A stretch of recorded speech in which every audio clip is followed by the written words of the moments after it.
Well, we got the two grapevines planted. We got the wires up on the pole.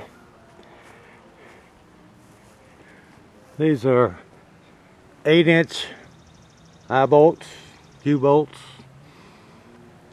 They're used on doors and screening. You need a washer on this side just so you can tighten it up. Once these grapevines get heavy, you'll have to tighten it up. There's at least 3.5 inches of thread on this one and the one on the second pole down there, so I can tighten this thing up 7 inches. And then you just put the wire through this little, I don't know, I'm going to call it a cleat. I'm sure that's the proper name. That way the wire's not rubbing on this thing, it's sliding on that. And then you loop it through this clamp. It's a double nut clamp, and tighten it down.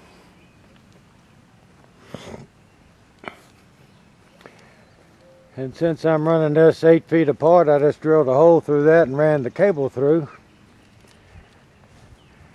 And you can see the one on the back holding the grapevine up on the left has been run up on the threads right much, primarily because this pole's leaning. But you can see how much thread that I have here to continue to tighten up. I mean, this can come all the way to here. And I generally try to keep the eyelets down, not that it'll matter. And the bottom wires run the same. This is some tough soil here, man. A little sand in it, some clay in it. Probably more clay than sand. And what I try to do is, this is a very weak grapevine. It was in the back of my greenhouse and didn't get a lot of sun. And the first thing I do is I plant the plant, put some soil on it to give it some weight, an anchor, and then I use a tie, one of my little nylon ties, just to hold it in place, and just did it under a leaf so it wouldn't slip off. And then I tie one up here, and then I tie this around the leaf node, just wrap it around twice. There's no knot there. I knot it up here so it won't strangle it. And then I did the same thing with that one. And as this grows, you can just cut this off and pull it up and tie another knot in it. But you're trying to get a straight trunk. And this is actually two grapevines. Last year when I pruned it, I didn't take that year's growth, I took the previous year's growth. And as long as you've got 4 buds on it, you can stick it in soil. I just do it in my potting soil and wet it down. The buds under the soil will grow roots, and the buds above will grow leaves, and you've got a free grapevine. This is a little healthier one. They're both done at the same time, but you can see that this has a little bit more stem to it, a few more leaves. See right here, this is called a little creature rolls the leaves up and lays eggs in there. And there is a larvae. Oh, that is a miracle. I wouldn't have thought we'd have seen one.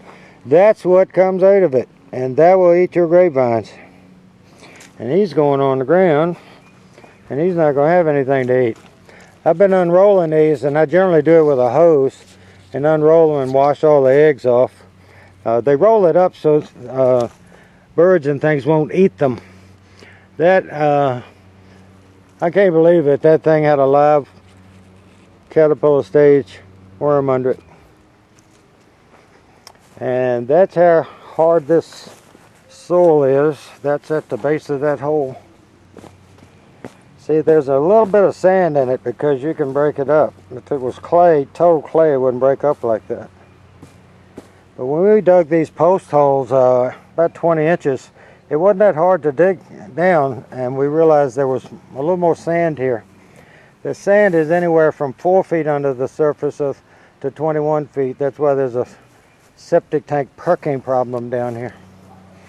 But I'm going to put down some of that cloth to weed cloth. This is about the only good application for it, in my opinion.